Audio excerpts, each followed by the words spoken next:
What's up, everyone? It's Books and Looks TV. And today I'm going to be talking about a recent situation that happened at Lululemon. And I'm also going to discuss the overall impression that many have about the brand not being inclusive. But first, let me start off with some videos. Still, what did you? I didn't do anything. I'm asking questions. Yo, you know what? Is everything that's on the receipt and on here in the bag? We'll see when we And where's the black woman that was helping me? She actually helped me try it on and all of that. So what did I steal? She saw me her right here. Her right here. Her right here. Black woman. Helped me try this on. She seen me with this on when I first came in. Like, what's wrong with y'all? And then that one's incredible. I don't know where this one came from. Wait, I think no, that one's part of her transaction. I don't want none of this shit, bro. I'm burning this shit when I get off. $16.95. Give me the receipt to say that it's returning. Thank you very much. I'm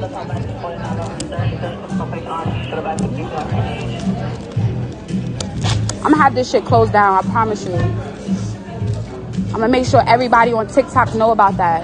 And you too. What, Officer Fashadi? Yup. 260 Your white woman, yup. I'm white. You the first one told me to take off my jacket. You know I ain't steal nothing. Talking about a hat. The fuck? I paid for the hat. Where's the hat? I want my whole receipt. Where's my receipt? Why y'all taking so long? Taking so long. It didn't take so long for selling y'all our stuff. This is the craziest shit ever. They do. They bored. Somebody stole with the DoorDash shit. Y'all have people around with the ear thing in, but y'all not doing y'all job. Y'all just racially profiling people. Fuck out of here. Bunch of white women working in the front. And then y'all got this white cop in front of me. I would never buy this shit. I'm burning this shit when I take it off. Thank you very much. Bitch, you know that's not my receipt. Stop trying to be funny. Bitch, that's not the receipt I gave to you. Stop trying to be funny. Stupid bitch, bro. Stupid ass bitch, bro. When I tell y'all. Story time. Spent $600 at Lululemon for my Poconos trip just to be stopped at the I door. want to see what I stole, please. Bro. Go to the register. Oh my god. Can you give me your information? Why? Are you willing to give me your information? Why? I didn't steal anything. Can you ask them? Because I didn't steal anything. I literally just came. You let me talk, man. I can't talk to you yelling. Calm down, Are you ready for bro. me to talk, man? No. Okay. So, you want me to tell you why you've been stopped? Yes, why? Okay, I'm trying to tell you that, but you're not letting me talk. Tell me. Okay. They believe you took something. What did I take? I don't know, because we weren't the ones So that... can you ask them to record or do something? We stopped you based on that, all right? Okay. We looked, you let us look through your stuff. We said no, nothing was found. You're good to go. Would you like, can we get your information? No, Okay. for what? Then you're good to go, man. Can I have your information? Lieutenant Martinez. Thank you. Officer Fashadi. Thank you. I don't want this stuff no more. Who's the manager of this store? I don't want it. I don't want it. I don't want it. That's wrong as fuck.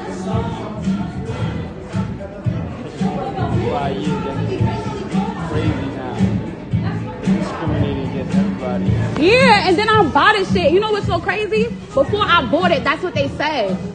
I want to return. Who's at the register? I'm ready to return my $600 product that y'all thought I stole. Like, what the fuck? Y'all already have... Today makes day 7 since I was racially profiled and discriminated against NYPD in the Lululemon store. I've been under a lot of distress. I've been working so hard. I didn't expect to get this much love and this much awareness being drawn to the situation. But once I had 10K followers on TikTok, I will be explaining my story word for word about what happened. And I will be doing a story time. So guys, stay tuned. Repost. So many of you may know Lululemon as an athletic company, and it's synonymous with premium activewear or what some would consider luxury wear because a lot of people like the quality. Its sleek designs and high price points have a lot of people viewing it as a status symbol. Yet, beneath this polished image lies a history of exclusivity, perpetuating fat phobia and misogynoir. In an era that increasingly demands inclusivity, how can a brand claim to promote wellness, continue to exclude the very communities that could benefit most? Thinking about this whole Lululemon situation, it just reminds me of like when Abercrombie and Fitch and other brands became popular to like Black people or even people in urban communities. Typically, when you see the brands or the models in the brands, they were white. And then sometimes, like being from Memphis, I might see like a bi-ethnic person or light-skinned person actually working in the stores. A lot of times, Black people would complain it didn't fit our body type.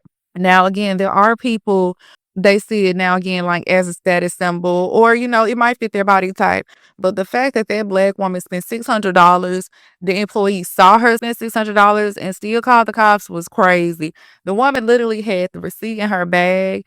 And I was just thinking about, like I told in my community post the other day, how my grandma would literally be like, don't touch nothing in the store because white people are going to think you stealing, but they be the main ones stealing. And I'm like, damn, this Black woman literally paid for her shit and them folks still thought she was stealing.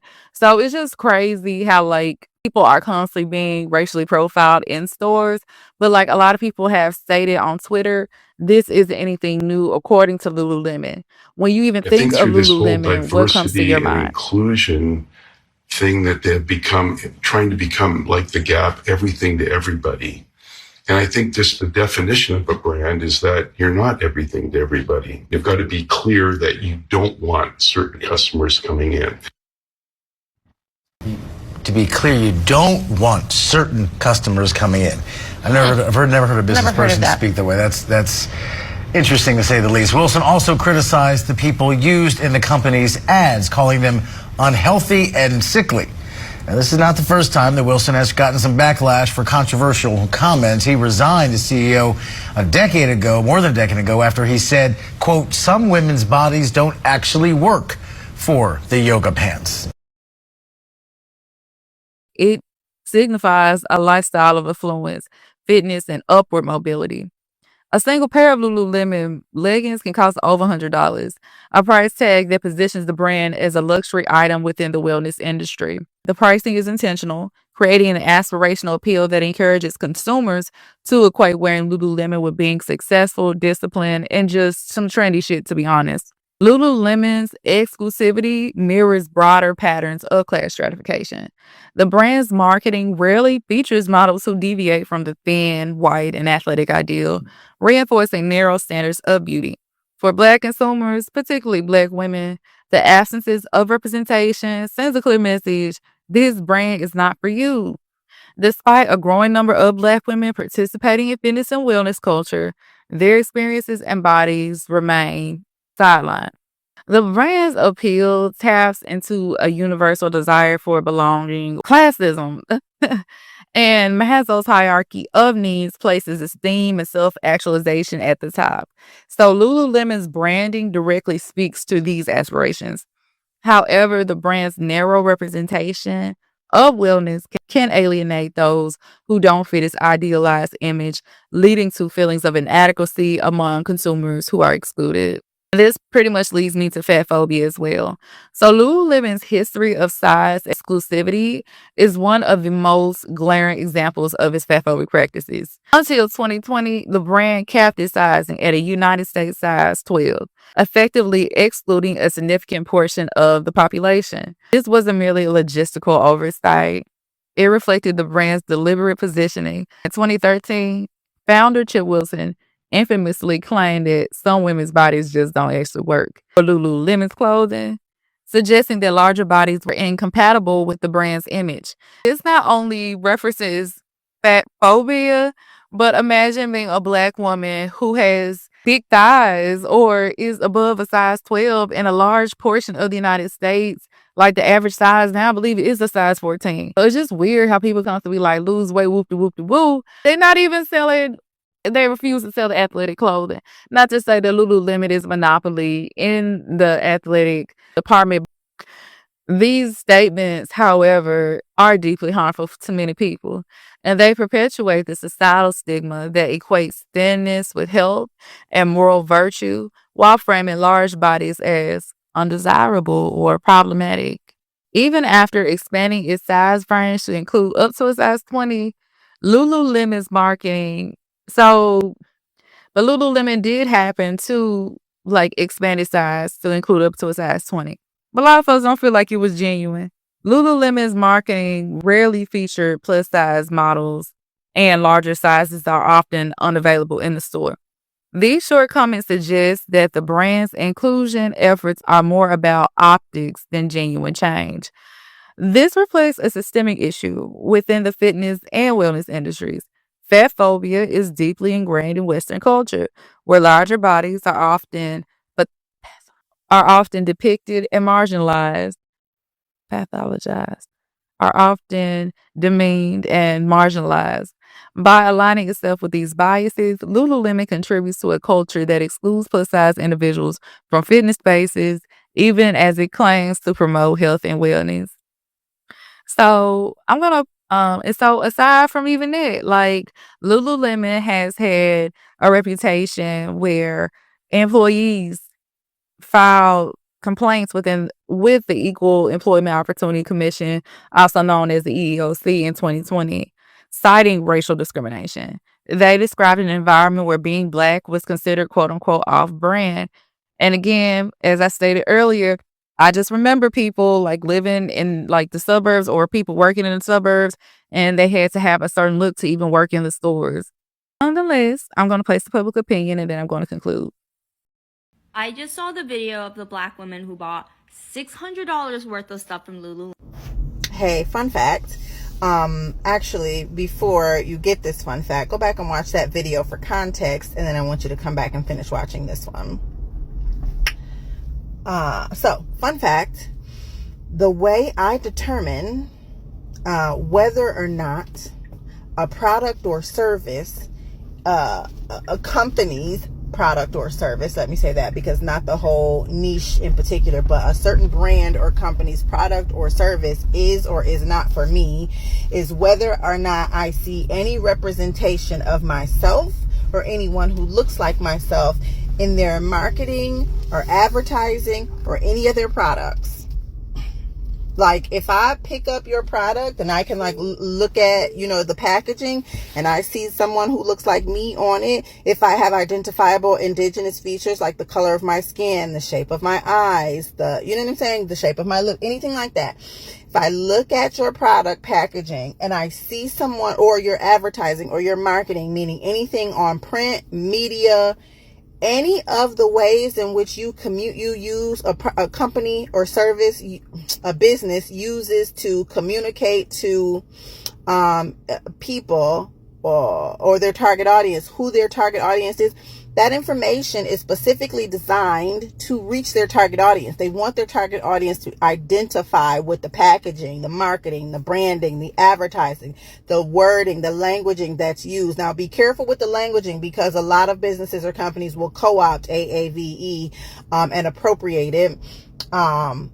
And melanated people. So, but one of the easiest ways to tell whether or not a product or service, a business's product or service, because not the niche in particular, not the product or service in particular, but a particular business or brand is or is not for you, is by what their marketing looks like, who they are marketing to, the language that they use. And this is something that I personally put into practice and have put into practice since 2020. If I look at your brand, your packaging, your representation, the commercials, the packaging, the social media content, any of that, if I'm scrolling through your social media page and I don't see nobody that looks like me on your page, you will not get not a fucking nickel, not a single cent. If I don't see anybody that's any kind of diversity, LGBTQIA, any of that, if I don't see any diversity, you won't get a slug from me.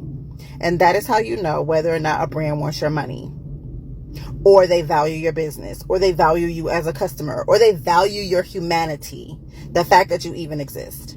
That is how you know. And if you don't see yourself there, don't fuck with them. Lovers, huggers, funners, bye.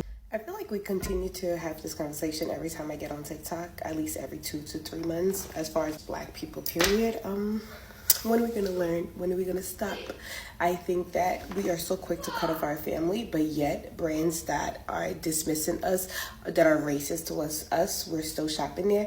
You went to Lululemon and spent $600 and then got almost arrested. Literally, it wasn't even the employees, the cops. 3 cops, and we should feel sorry. I just saw the video of the Black girl who was in Lululemon that purchased over $600 worth of products, and they had the nerve to call the cops on the girl. Am I surprised? No. And I'm still confused as to why Black people shopping at Lululemon. Why are you guys shopping there? It is not meant for Black people's curvy body. It is not meant for Black people. That is not their target audience. They don't want y'all to shop at their store. And y'all still out here purchasing from people who you know did not make the products for y'all. And you wonder why you get this type of treatment? Time after time, I've seen Black people go in a luxury store and they get looked upon every single time. You know why? Because the first thing that comes to their mind is that they come in here to steal. They can't afford these products. Knowing damn well we have the money and know for sure we're not in here to steal. But again, they did not build their products for Black folks. And y'all still out here supporting these people. Even though it's clear as day that they don't want y'all to shop in their store. And y'all still out here. They had the nerve to call the police on the girl. And she did the right thing. She returned them. But I still don't believe that this is going to be a lesson to Black folks to stop shopping at stores that they don't want y'all to be in. They did not build or make Lululemon for Black people. What is wrong with y'all? And then y'all out here wearing Lululemon with damn heels. What? I'm done. Do what y'all please. Shop where y'all want to. But don't get mad when you guys get this type of treatment when you go in people's store that they don't want Black folks in. Lululemon did not make it for Black folks. They make it for white people. Point blank, period. All right, call me emotional, as I'm sure a lot of you will. And maybe I'm crazy. I don't work here anymore. Don't mind that. Maybe I'm crazy for like letting a fucking commercial affect me in such a negative way. But there's a message. And for me, the message is, okay, let's start from the beginning. Lululemon, they have fucking exercise clothes, whatever. I've never bought anything from them. I hear they're great. I'm not taking anything away from that. But I know if it triggered me that I'm not the only one. Literally. First thing I get up, checking social media, looking at that, seeing what's going on, seeing what I missed. And the Snapchat, they have the commercials, for the Lululemon and God knows what else, everything else. And the commercial is, advertising the shorts, and these women are playing tennis and whatnot. And I literally am watching this, and it's just hard to talk about because it really struck a chord with me. Like, I'm watching this and just became overwhelmed with emotion because, I know they have plus size sizes. I know they have bigger sizes, but especially activewear, like, why is the world so inclined to put someone who's not the average size in a commercial for activewear? I'm not saying that skinny fit people shouldn't be in the commercials. That's not what I'm saying by any means. But what I am saying is, like, why is that the standard? You think the only people that work out or, want to be active are small people? Are skinny people? Well, I'm telling you, no. Just because I'm big doesn't mean that I'm not active. Just because I'm big does not mean that I don't work out. Just because I'm big does not mean that I don't want comfy clothes to do the same in. Well, I know it doesn't make a whole lot of sense why I'm emotional. For me, the message was, I mean, of course, those shorts are gonna fit. So, of course, the message for me was, yeah, they're gonna fit homegirl. She's skinny. I mean, most stores that you would walk into, that's my point, is that, I know I'm all over the place. I'm sorry. I'm emotional. But most stores that you would walk into are gonna have a size or multiple sizes that fit skinny people. Us as big girls, we don't have the same privilege. And, you know, if we do, we have to buy it offline. We are the ones who actually need to try shit on. Like, I'm just saying, like, big girls are the ones who actually need to try shit on. So we can know if it flatters our body type. So we can know if it fits us well. So we can know if we want to, are we going to be able to run comfortably in an article of clothing?